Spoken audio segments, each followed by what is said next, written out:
Voilà, vous nous avez choisi de partout dans le monde. Bienvenue dans ce magazine qui parle du 60e anniversaire de l'indépendance du Congo-Kinshasa. Comme invité sur cette pelouse de votre magazine, nous avons Jean-Claude Kazembe Musonda, qui n'est plus à présenter dans ce pays, le pays de Lumumba. Jean-Claude Kazembe Musonda était le tout premier gouverneur de la province du Haut-Katanga. Il est actuellement président national de la CONACAT, une formation politique alliée à l'AFDC, Néné Nkoulou. Bienvenue, Jean-Claude Kazembe. Merci beaucoup. Voilà, je ne suis pas seul ici, je suis avec un confrère de la RTNC Lubumbashi, RTNC Katanga, Tony Moutou. Voilà. Vous savez que cet anniversaire s'est déroulé dans une atmosphère de tension entre les membres de la coalition au pouvoir. Nous voyons le FCC et le CACH, dont les militants n'ont cessé de se disputer, n'ont cessé d'afficher une méfiance. Est-ce que cela va favoriser le développement, va favoriser le redécollage de cette république connue, riche en minerais, en beaucoup de richesses naturelles? Vraiment, il y a beaucoup de Congolais qui ne cessent d'afficher la peur pour voir ce pays entrer dans le gouffre. Vous avez suivi, il n'y a pas longtemps, il y a eu différentes marches des militants de l'UDPS qui ont condamné, qui ont fustigé la proposition de loi. Il y a 3 lois qui ont été proposées par Obeminaku et Sakata. Nous sommes à l'Assemblée nationale. Il y a eu des maisons, des dignitaires du FCC qui ont été vandalisées. Il n'y a pas quelques jours, il n'y a pas longtemps, des marches sont encore annoncées après l'entérinement de Ronsard Malonda comme président de la Commission électorale nationale indépendante. Jean-Claude Kazembe, vous personnellement, comment vous vivez cette période de 60 ans d'anniversaire de notre pays depuis son accession à l'indépendance? Merci beaucoup pour la question. Je pense que tout observateur objectif dit toujours que les 60 ans d'indépendance ont été un échec. Un échec si nous comparons la République démocratique du Congo aux autres pays qui ont eu l'indépendance au même moment que nous, et même ceux qui ont eu l'indépendance après nous. L'indépendance, d'abord, c'est quoi? L'indépendance, c'est notre capacité, notre volonté de nous gouverner, de nous diriger politiquement, notre volonté et notre capacité d'exploiter nos ressources en faveur de notre population. Et sur le plan politique, nous voyons que nous n'avons pas été capables de nous gouverner. Nous n'avons pas été capables de nous diriger nous-mêmes en tant que Congolais. Déjà après l'acquisition de notre indépendance, nous avons vu que le conflit a éclaté au sommet de l'État entre Kasavubu et Lumumba, qui ne s'entendaient pas. Et puis Mobutu s'est mêlé dans la danse. Et nous avons connu l'assassinat de Patrice Emery Lumumba. Nous avons connu le coup d'État contre Kasavubu. Nous sommes plongés dans la dictature qui a duré plus de 32 ans. Et après, il y a eu un coup d'État contre Mobutu. Mzee Laurent Désiré Kabila a pris le pouvoir. Mzee Laurent Désiré Kabila sera aussi assassiné dans son bureau. Vous voyez que ça a été un échec. Et après, c'est Joseph Kabila qui a succédé à Laurent Désiré Kabila. Moi, je pense que la renaissance de l'État congolais a commencé à ce moment-là, quand le chef de l'État, Joseph Kabila Kabange, a rassemblé les belligérants. Nous avons connu le pouvoir de 1+4. Il a partagé le pouvoir. Nous avons mis en place une nouvelle constitution. Et cette constitution-là, plus d'autres lois, nous ont amenés aux premières élections, aux deuxièmes élections et aux troisièmes élections. Donc c'est un acquis très important. Moi, je pense que c'est à ce moment-là que l'État congolais commence à naître. Mais à peine il commence à ressusciter de ses cendres, de la dictature, des assassinats, des coups d'État, je vois que nous tombons encore dans la brouille. Nous tombons encore dans la brouille avec cette coalition qui a de la peine à décoller, avec les incompréhensions au niveau des dirigeants, quand nous voyons que on peut se permettre même d'arrêter le ministre de la Justice, le patron de la justice, arrêté par la justice de son pays. Je crois que c'est une honte. Les directeurs des cabinets du chef de l'État, le chef de l'État qui prône la lutte contre la corruption, qui prône la bonne gestion, et puis il fait arrêter son propre directeur de cabinet pour détournement, pour mégestion, pour beaucoup de complicité. Alors il y a de quoi se demander, mais où est-ce que nous allons? Sur le plan économique, je crois que nous sommes le pays le plus riche du monde potentiellement. Un pays qui a tout. Sur le plan des ressources minières, le plan de l'eau, la forêt et tout ça, nous comptons toujours parmi les premiers pays du monde. Mais avec un peuple incapable de profiter de ses propres richesses. À l'époque de la Gécamine, quand la Gécamine était florissante, notre production annuelle était évaluée entre 300 et 450 000 tonnes. Mais aujourd'hui, nous produisons plus d'1 million de tonnes par an. Mais la misère n'est plus à rechercher, plus loin. Donc elle est partout. Les gens souffrent. À l'époque, quand la Gécamine payait, peut-être que vous étiez jeune à ce moment-là, mais c'était le boom un peu partout. Le 15, on sentait quand même... Oui, quand c'est... Qu'est-ce qui fait qu'aujourd'hui, la RDC, les Congolais n'arrivent pas à reconstruire leur pays, alors que les Belges ont réussi à construire leur pays avec la richesse du Katanga, pour ne pas dire du Congo? Qu'est-ce qui fait qu'un élève échoue en classe? Un élève échoue en classe tout simplement parce qu'il est médiocre. Donc nous devons d'abord lutter contre notre propre médiocrité. 60 ans après l'indépendance, comment est-ce que nous ne sommes incapables de produire même la farine pour nous nourrir nous-mêmes? Nous devons aller chercher la farine en Zambie. Vous voyez que c'est simplement la médiocrité. Alors que la même pluie qui tombe... Vous donnez raison au cardinal Mosengo, qui a parlé, vous tous vous êtes des médiocres, parce que vous faisiez partie de la gestion. Mais je parle de la médiocrité des Congolais. Je ne suis pas zambien, je ne suis pas tanzanien, je ne suis pas zambien. Je parle de la médiocrité des Congolais. Nous tous, les Congolais, nous pataugeons dans la médiocrité.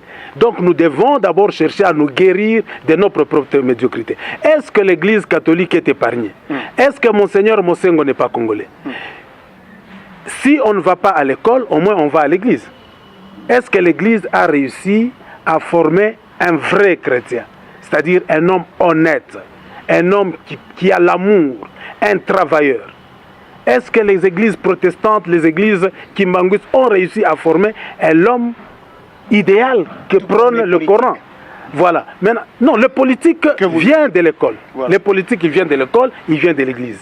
C'est pourquoi j'ai dit que nous avons échoué. Nous devons repenser à ça. Si nous avons les mêmes objectifs au niveau du gouvernement, pourquoi nous devons nous tirailler? Ça prouve que nous n'avons pas l'intérêt au centre du tout. Il n'y a pas l'intérêt du peuple. Il n'y a pas l'intérêt du Congolais. Ce sont les intérêts individuels. Ce sont des intérêts individuels. Ce sont les intérêts aussi partisans. À ce moment-là, quand on envoie quelqu'un au gouvernement, il y a les gens qui l'envoient qui sont derrière et qui cherchent à tirer profit de ça. Plutôt que de l'envoyer là-bas comme un missionnaire, voilà, nous t'envoyons là-bas. C'est pour travailler pour le peuple. Nous voulons que quand tu vas sortir de ce gouvernement, nous puissions sentir que tu as réalisé certaines choses en faveur du peuple. Mais par contre, là, on vous envoie comme PDG, on vous envoie comme ministre, on vous envoie comme gouverneur. Et il y a des gens derrière qui attendent les dividendes pour eux. Donc le pouvoir en RDC, depuis l'accession de ce pays à l'indépendance, est synonyme de la mangeoire. Je ne peux pas le dire, est synonyme des intérêts personnels, mais aussi des intérêts extérieurs. Et le monde extérieur se joue de nous lorsqu'il voit que vous-même, vous n'êtes pas sérieux. On ne peut pas envoyer un enfant bien éduqué d'aller voler dans la maison de ses parents. À moins que cet enfant soit voleur, à moins que ses parents soient distraits. Si c'est un enfant bien éduqué, on n'osera même pas lui dire « va voler dans la maison de ton père ». Mais quels sont les efforts fournis par la classe politique actuelle pour anéantir cette situation? Parce que... Est-ce que je vous ai dit que la classe politique actuelle est en train de fournir des efforts? La classe politique actuelle ne fournit aucun effort pour que les choses changent. Donc, y compris vous-même, en tant que président national d'un parti politique du FCC. Voilà. Je pense qu'il y a deux niveaux de classes politiques. Il y a ceux-là qui sont effectivement entre... Je ne peux pas dire... Je peux dire que les Congolais d'une manière générale, mais il y a des gens quand même honnêtes qui essaient de lutter pour que les choses changent. Et par leurs discours, et par leurs actions, par leurs œuvres, qui montrent que ce pays est gouvernable. Mais je vois simplement que les forces du mal dans ce pays dominent un peu les forces du bien. Donc je fais un appel pour que ceux qui sont du côté du bien, ceux qui cherchent l'intérêt de la population, puissent encore fournir plus d'efforts pour écraser, pour anéantir les forces du mal qui ne font que tirer le Congo vers le bas. Maintenant, parce que nous avons, dans notre introduction, parlé d'une célébration de l'indépendance sous le coup de la crise politique, sous le coup de la suspicion, sous le coup des tiraillements entre les membres de la coalition au pouvoir. Il y a même les églises, parce que vous avez parlé des églises, qui ont annoncé des marches pour protester contre l'entérinement de Ronsard Malonda, qui à la tête de la CENI, supposé être proche de l'ancien président du FCC. Oui, merci beaucoup. Je pense que ce qui gouverne un pays, c'est d'abord la conscience de ses enfants, la conscience des dirigeants. Et en plus de cela, il y a des lois. Que dit la loi? Comment désigne-t-on le président de la CENI? La loi, c'est l'adhésion de tout le monde. C'est-à-dire, c'est une résolution à laquelle tout le monde adhère. Et la loi prévoit que ce sont les confessions religieuses qui désignent le président de la CENI. Est-ce que Ronsard Malonda a été désigné par les confessions religieuses? Je pense que la réponse est oui. Mais là-bas, ce que je vais souligner, c'est l'honnêteté. Vous voyez que le degré de la médiocrité. Donc la médiocrité a même atteint nos églises. Alors, comment est-ce que nous pouvons trouver le salut? Selon l'information à ma possession, il y a eu une rencontre de confessions religieuses pour désigner le président de la CENI. Oui. Il y a eu 23 candidats. Sur 23 candidats, on a éliminé 17. Ils sont restés avec 6. Et sur les 6, il paraît qu'il y en a eu 3 qui ont été éliminés tout simplement parce qu'ils sont kassaïens, sur base de la tribu. D'abord, à ce niveau-là... On a peut-être de la géopolitique. Non, disons-nous de la tribu. Mais est-ce que géopolitique, des fois, on utilise ça pour cacher une certaine réalité. Est-ce que c'est normal? Est-ce que c'est normal que l'Église puisse juger les gens sur base de leur tribu, alors que nous cherchons la compétence? Et quand on a éliminé le 3 là, parmi les 3, il y a un ami que je connais bien, Denis Kadima, avec qui j'ai étudié. Oui. Voilà. Alors, ils sont restés avec 3 candidats. Sur les 3 candidats, l'Église catholique a retiré son candidat. Pour dire que non, il n'a pas le profil, il ne pèse pas. Ils sont restés avec 2 candidats. Et l'un des candidats, on a découvert qu'il était sur la liste des candidats de l'Alliance pour la République aux dernières élections. Donc on l'a éliminé. Et c'est comme ça que Ronsard est resté candidat. Pour la République. Voilà. C'est comme ça que Ronsard est resté candidat unique et il a été désigné. Pourquoi est-ce que l'Église catholique... Sur 8 candidats, il a décroché, sur 8 voix, il en a décroché 6. Il en a décroché 6. Oui. C'est ça la démocratie. Et pourquoi l'Église catholique ne dit pas la vérité à ses fidèles? Ce n'est pas parce qu'on a échoué, parce que son candidat n'est pas passé, que maintenant on dit non, non, nous devons revoir les modes, nous devons revoir les textes, les règles du jeu. On ne modifie pas les règles du jeu pendant que le match a déjà commencé. Moi, je suis tout à fait d'accord qu'on puisse modifier certaines choses, mais j'exhorte les frères congolais pour dire que ce soit Ronsard Malonda, que ce soit Denis Kadima, que ce soit n'importe qui, ce sont des Congolais. Apprenons à nous aimer. Mettons autour de lui des garde-fous. Est-ce que les reproches qu'on lui fait, c'est faux? Parce que pour l'Église catholique et l'Église du Christ au Congo, Ronsard Malonda, c'était lui le cerveau de ce qu'il qualifie de tricherie des élections du 30 décembre 2018. Ce n'est pas nous qu'on doit convaincre. Il devait convaincre les autres confessions religieuses. Parce que nous pensons que ce sont quand même des hommes de Dieu.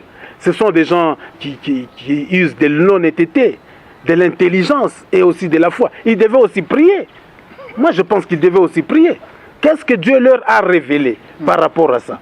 Voilà. Donc, ce n'est pas nous qu'ils devaient convaincre. Ils devaient convaincre les autres.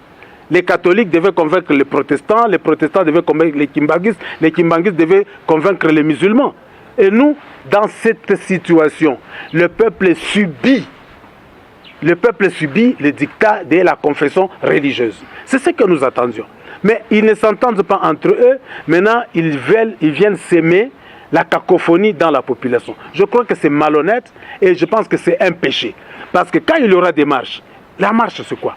La marche c'est l'expression de la haine, c'est l'expression de la confusion, c'est l'injure qui va pleuvoir et ça va retomber sur le dos. C'est reconnu par la Constitution. Ok, la Constitution reconnaît l'injure. Par rapport à la marche prévue même le 9 ici, oui.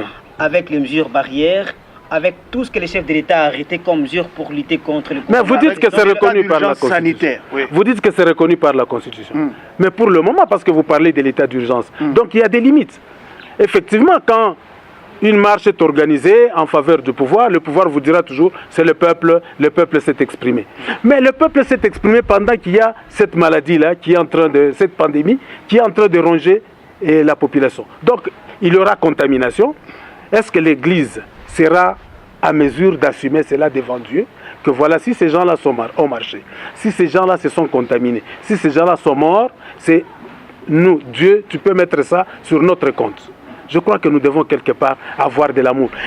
Cette marche n'a pas sa raison d'être. C'est simplement les religieux qui devaient se mettre ensemble. Ça se passe dans un cercle restreint. Qu'est-ce que la population va changer à ce cercle restreint? C'est simplement, nous constatons que les confessions religieuses ont échoué dans la mission que la Constitution leur a confiée. Ils ont échoué par rapport à la mission que la loi leur a confiée. Nous leur avons fait confiance qu'eux, ils peuvent nous donner des candidats valables.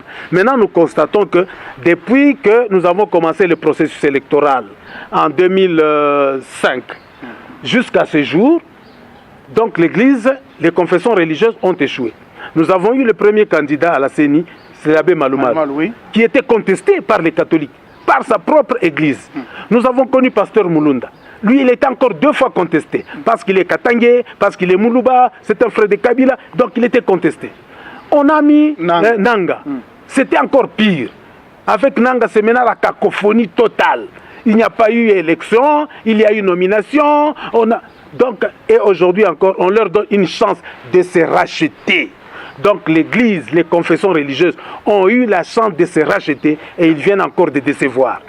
Si on doit marcher aujourd'hui, si on doit marcher demain ou après-demain, on doit marcher contre les confessions religieuses qui ont échoué, afin que nous puissions trouver un autre mode de désignation. La solution, c'est quoi? Pour moi, la solution est simple.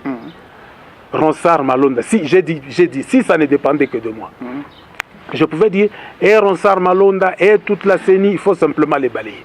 Vous savez que Ronsard Malonda était là pour défendre l'indéfendable quand la Cour constitutionnelle m'avait rétabli dans les fonctions. Pourquoi vous appelez? Ronsard Malonda était là. Ronsard contre lui. Non, c'est pas une dent, je suis congolais, je rappelle tout simplement. Oui, quand vous étiez réhabilité. Quand j'étais réhabilité, voilà, Ronsard Malonda était là pour défendre l'indéfendable. Voilà. Quand Tshisekedi est passé ici, Fayoulou a porté plainte. Ronsard Malonda était là pour défendre Félix Tshisekedi. Mais aujourd'hui, quand il a défendu Félix Tshisekedi, tout le monde a dit non, c'est ça la loi, le peuple a choisi, ainsi de suite, la Cour constitutionnelle a tranché. Mais aujourd'hui, c'est la même loi qui prévoit le mode de désignation. C'est la même loi aujourd'hui qui vient de désigner Ronsard Malonda. Mais acceptons, parce que c'est la loi. Une dent, mais j'ai dit au peuple congolais qu'on ne nous trompe pas. À lui tout seul, Ronsard Malonda ne peut pas peser contre tout le peuple congolais. Mettons des barrières autour de lui. Il n'est qu'un président parmi d'autres membres du comité directeur. Et parmi ce qu'on appelle leur assemblée générale, composée, je crois, de 21 personnes. Et parmi un bureau restreint composé à peu près de 7 personnes. Désignons dans nos composantes des personnes capables de faire le poids contre Ronsard Malonda. Maintenant, Jean-Claude Kazembe, nous sommes en train d'acheminer pratiquement vers la fin. Aujourd'hui, Ronsard Malonda est contesté et par les membres de votre coalition, les membres du CACH, on voit l'UDPS, avec la plupart des partis du CAP pour le changement. On voit aussi l'opposition constitutionnelle, la Mouka, qui est contre. On voit l'Église catholique qui se dit avoir 80% de la population avec l'Église du Christ au Congo. Vous ne vous retrouvez pas seul, vous, le Front commun pour le Congo. Est-ce que vous n'allez pas quand même, plus que écouter la voix de la majorité pour... Est-ce que c'est le Front pour le Congo? Cette désignation. Est-ce que c'est le FCC qui a désigné Ronsard Malonda? Soyons sérieux. On vous a décrit le processus, moi je n'étais pas là. Il y avait 23 candidats, on a éliminé 17. Sur 17, on a éliminé... on est resté avec 6. Sur 6, on a éliminé 3, il est resté 3. Sur 3, on a éliminé 1, il est resté 2. Et sur les 2, 8 confessions religieuses ont voté pour Ronsard Malonda. Est-ce que c'est le FCC qui l'a désigné? Où est la part du FCC? Où est la part de Joseph Kabila? Pourquoi on va blâmer le FCC? Moi, je pense qu'on devait blâmer les églises. On devait blâmer les confessions religieuses qui ont encore une fois de plus échoué dans la mission. Quelle est la part du FCC? Bon, parce que le FCC est soupçonné par les détracteurs d'avoir tiré les ficelles, d'avoir fait circuler l'argent. Soyons sérieux et soyons réfléchis. Lui est proche. Soyons sérieux et soyons quand même réfléchis. Moi, je m'en fous. Moi, je vous ai dit, si ça ne dépendait que de moi. Bon, peut-être je peux l'excuser pour dire, bon, il dépend aussi de tel ou tel. Je m'en fous. Mais moi, je dis que c'est un Congolais. Les confessions religieuses devaient nous dire la vérité et confesser.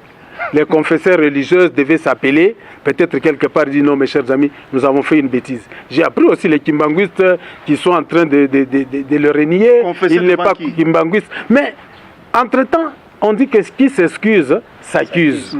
Quand ils disent que voilà, nous retirons la confiance à notre délégué kimbanguiste que nous avons envoyé là-bas parce qu'il a présenté Ronsard Malonda comme étant kimbanguiste. Donc, est-ce que c'est le FCC? Donc c'est l'église kimbanguiste qui a présenté Ronsard Malonda comme le candidat des kimbanguistes. Et les autres églises ici, on choisi les autres confessions religieuses. Les musulmans, Armée du Salut et autres. Soyons quand même honnêtes. Où est la part du FCC? Moi-même, j'ai beaucoup de choses à reprocher à ma composante, le FCC. Moi, je suis un esprit libre, indépendant. Oui. J'ai des choses à reprocher, mais quand le FCC n'a pas tort, il n'a pas tort. Qu'est-ce que le FCC a fait là-bas? Et vous allez voir quand les gens vont marcher, ils vont encore piller peut-être chez Chadari, ils vont encore piller je ne sais pas chez qui, et ainsi de suite. Est-ce que ça vaut la peine? Et quelle est la position? Parce que vous êtes leader katangais, là, on ne peut pas aussi nous dépasser pour ne pas en parler. Vous êtes leader katangais. Il y a eu des marches déjà sur cette question ici à Lubumbashi. Nous avons vu des casses au bâtiment du 30 juin, siège de l'Assemblée provinciale du Haut-Katanga. Aujourd'hui, des marches sont encore annoncées. Mais vous, leader katangais, qu'est-ce que vous faites? Qu'est-ce que vous faites par rapport à ça? Parce que ce sont des cas qu'on enregistre aussi tous les jours. Est-ce que c'est le travail des leaders? C'est le travail du pouvoir. Est-ce que si on vole chez le voisin, c'est le travail du leader katangais? Le premier des leaders aujourd'hui, ce sont ceux qui dirigent la province. Chacun doit faire son travail. En tant que leader, je condamne. Est-ce que moi, en tant que leader, je vais chercher la police et l'armée pour dire accompagnez-moi, je vais libérer les gens qui ont...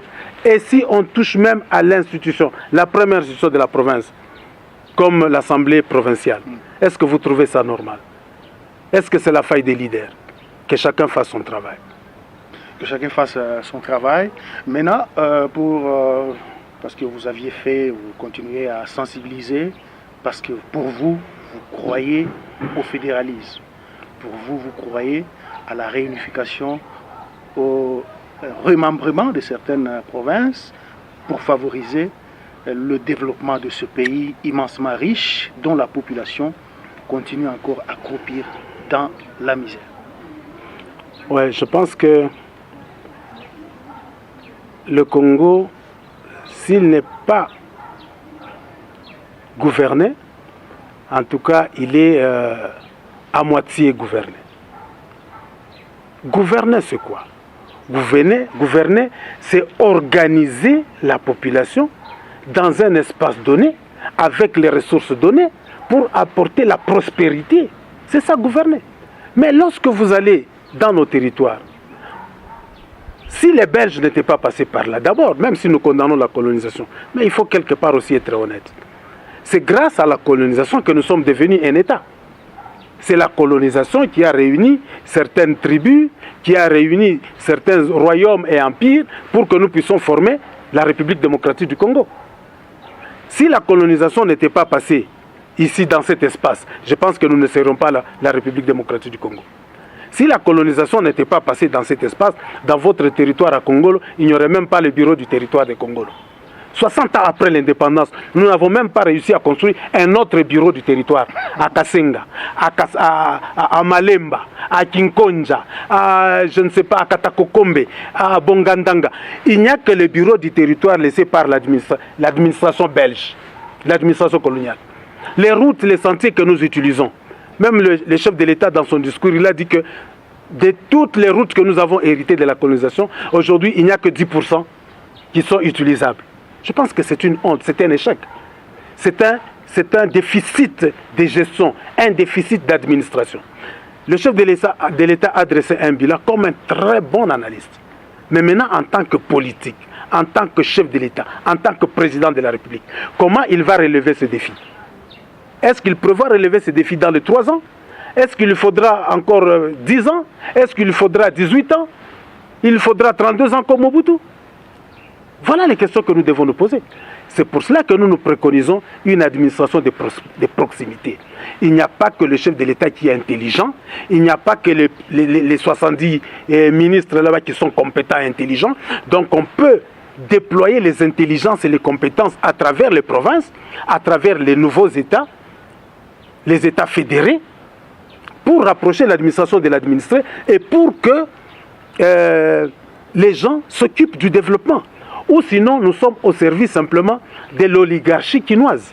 Alors, tout ce que nous produisons ici, tout ce que nous produisons, c'est pour simplement les gens de Kinshasa, qui construisent des maisons, qui construisent des buildings et tout ça, et des buildings qu'on ne voit que quand il y a les saccages et les pillages de la population. D'abord, ça appartient à tel. Ouais, c'est ridicule. Donc, où vous en êtes arrivé alors avec les consultations que vous aviez entamées depuis un certain temps? Les consultations se poursuivent normalement. Il faut une forte sensibilisation. On ne veut pas faire un feu de paille. Dernièrement, nous étions à Kolwezi. Nous avons parlé avec les frères et les amis de Kolwezi. Et ici, tout à l'heure, je vous ai dit que j'ai une réunion. Nous avons parlé avec la Fondation Katanga sur place. Il y a des gens qui nous appellent de Bukavu, les gens qui nous appellent du Kasaï. Et tout le monde est d'accord qu'il nous faut, pour ce pays, il nous faut le fédéralisme. Et c'est peut-être le fédéralisme qui va sauver le Congo du plan de balkanisation. La balkanisation s'appuie sur quoi? La balkanisation s'appuie sur l'insuffisance de la gouvernance et sur la misère et la pauvreté. On dit que voilà, vous êtes pauvre, vous êtes dans la misère depuis 60 ans. Si vous prenez la possibilité de vous gouverner vous-même, vous allez vous développer. Si vous devenez indépendant de Kinshasa, vous allez aller de l'avant. Ça s'appuie sur ça. Alors prenons le contre-pied de la balkanisation par le fédéralisme. Est-ce que vous vous sentez écouté? Très écouté. Les gens, ils ne cessent de m'écrire, les gens ne cessent de m'envoyer des messages. Et c'est quand? Mais il y en a, effectivement, nous sommes entre deux feux. Entre les unitaristes qui veulent conserver le pouvoir oligarchique de Kinshasa et entre aussi les extrémistes qui veulent la sécession. Il y en a qui veulent la sécession du Kivu, la sécession du Bas-Congo, la sécession du Katanga. Nous disons non à la sécession. Le Congo est fort quand nous sommes ensemble. Mais le Congo ne peut pas se développer dans la configuration actuelle. C'est pourquoi nous disons aux autres, voilà, qu'est-ce que vous cherchez? Nous voulons avoir la possibilité de nous gouverner, nous voulons être maîtres de notre destin, nous voulons être maîtres de nos ressources. Alors nous disons, vous avez besoin du fédéralisme. Donc c'est comme un médecin. Donc le malade présente les symptômes et le médecin lui prescrit le médicament. Et le médicament que nous prescrivons, c'est le fédéralisme. Avec tout ce que nous sommes en train de vivre, et surtout dans la province du Haut-Katanga, des soulèvements, ça et là, vous ne pensez pas que le fédéralisme risque encore d'accentuer beaucoup plus le tribalisme? Non, je crois que ça c'est le discours des profanes et des unitaristes. Est-ce que le fédéralisme a favorisé l'explosion des États-Unis d'Amérique? Est-ce que le fédéralisme a favorisé l'explosion du Nigeria? Mais non. Est-ce que donc le mode de gestion de la Chine, vous savez que c'est un mode presque fédéraliste. Donc ce sont des régions qui s'autogouvernent avec beaucoup d'autonomie. Les gouverneurs prennent beaucoup d'initiatives. Mais ici, la décentralisation a échoué. Donc les gens qui vous disent que le fédéralisme va favoriser, c'est faux et archi faux. Bon, Par contre, les pays les plus développés du monde, ce sont des pays qui ont adopté le mode fédéraliste comme gestion. Bon, si la décentralisation a échoué, Oui. Qu'est-ce qui vous rassure que le fédéralisme va réussir? Ce qui nous rassure que le fédéralisme va réussir. Pourquoi la décentralisation a échoué? La décentralisation est en train d'échouer à cause de la confiscation du pouvoir par Kinshasa. Vous voyez, lorsqu'il y a élection dans les provinces, vous voyez les gens de Kinshasa se déployer partout afin de faire élire les gouverneurs qui vont dépendre d'eux. Voilà, ils déploient l'argent, ils font de la manipulation, ils font des menaces, ils font tout pour récupérer le pouvoir, confisquer ou mettre des marionnettes à la tête des provinces. Vous pensez avec le fédéralisme, ils ne sauront pas faire? Non, avec le fédéralisme, ça ne sera pas le cas. Avec le fédéralisme, ça ne sera pas le cas parce que le fédéralisme va nous permettre, par exemple, d'avoir notre propre justice. Le fédéralisme va nous permettre d'avoir... On ne peut pas avoir les mêmes lois dans toutes les matières et partout.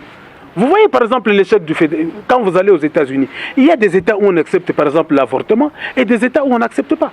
Selon leur culture, selon leur histoire, selon leur contexte. Il y a des États où on accepte la peine de mort et des États où on n'accepte pas la peine de mort. Selon leur contexte. Vous voyez? Voilà. Et ici, on veut tout uniformiser. Et un exemple que je donne souvent, c'est quoi? Le cas du Covid-19.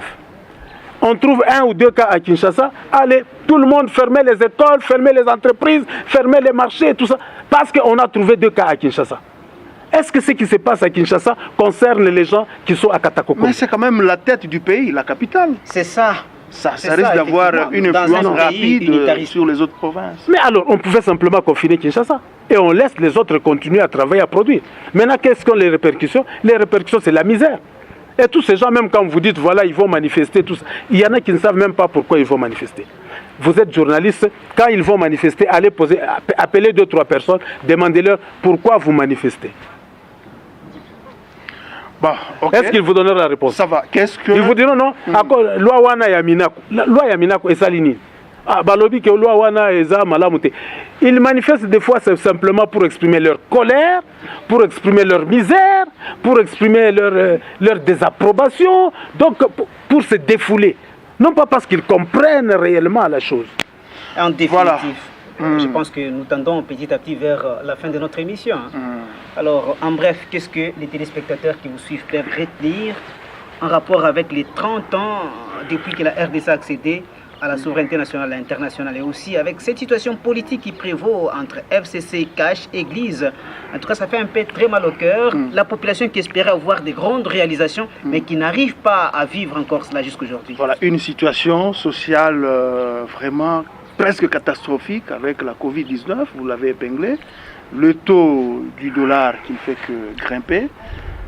Et les fonctionnaires payés avec un retard là, pas comme auparavant. Bon, en résumé, je peux dire que tous les Congolais peuvent constater que les 60 ans d'indépendance ont été un échec.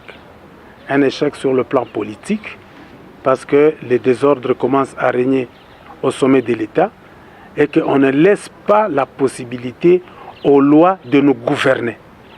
Un pays moderne est gouverné par des textes, un pays moderne est gouverné par des lois.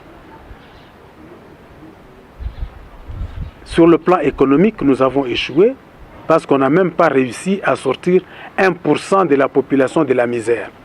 Mais par contre, la misère ne fait que s'accentuer et s'accroître. Le gouvernement doit faire son travail.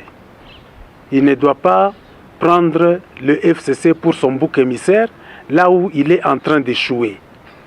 Donc c'est trop facile lorsqu'on échoue de donner l'électricité, lorsqu'on échoue de donner les routes, lorsqu'on détourne 57 millions, lorsqu'on détourne 15 millions, lorsqu'on détourne je ne sais pas combien.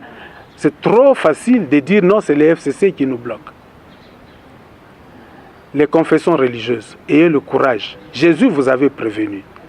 Il vous avait dit, rendez à César ce qui est à César et à Dieu ce qui est à Dieu. Il y a très peu de confessions religieuses maintenant qui prêchent l'enlèvement, qui prêchent le retour de Jésus-Christ, qui prêchent l'amour. Les confessions religieuses maintenant sont trop dans la politique. Reconnaissez que vous avez échoué. On vous a fait confiance pour que vous puissiez désigner le président de la CENI. Vous avez échoué et maintenant vous jetez la cacophonie dans la population. Abandonnez ça. écrivait que désormais, nous, confessions religieuses, nous allons nous occuper de prêcher l'évangile et que trouver une autre manière de désigner le président de la CENI. Parce que vous avez échoué. Lorsque vous vous traitez entre vous de corrompus, et lorsque vous-même, vous ne respectez pas les engagements, ce que vous avez fait là-bas, les élections que vous avez organisées, vous ne savez pas assumer vos responsabilités. Il faut démissionner.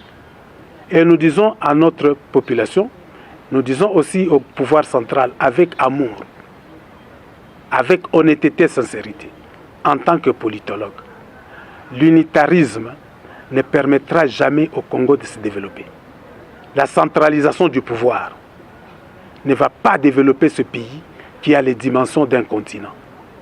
Acceptons la constitution de Luluabour de 1964 qui préconisait le fédéralisme. Acceptons la constitution de la conférence nationale souveraine, acceptée par Tshisekedi, acceptée par Kibasa, acceptée par Ngouze, acceptée par tous les Congolais, qui parlait de l'État fédéral, la République fédérale du Congo. Parce que le président de la République actuelle n'a jamais approuvé cette constitution. Il avait voté non. Il n'avait même pas voté, il avait saboté, il avait boycotté. Parce que le FCC, les dignitaires, les notables du FCC, ont publiquement déclaré que la constitution actuelle, c'est la constitution des belligérants. Alors ayons le courage de prendre la constitution de Luluabour ou la constitution de la conférence nationale et permettre aux provinces, aux 6 provinces héritées de la colonisation, de devenir des États fédérés avec des provinces à l'intérieur de ces États-là. Le Congo pourra se développer. Merci Jean-Claude Kazembe Moussonda. Je rappelle que vous êtes l'ancien gouverneur du Haut-Katanga, le tout premier gouverneur de cette province. On vous appelle par certains le génie du développement de cette partie de la République démocratique du Congo. Merci d'avoir accepté notre invitation. Merci également à vous, chers téléspectateurs, de nous avoir suivis de partout. Nous sommes Télé 50. Restez branchés à nos programmes. À la prochaine.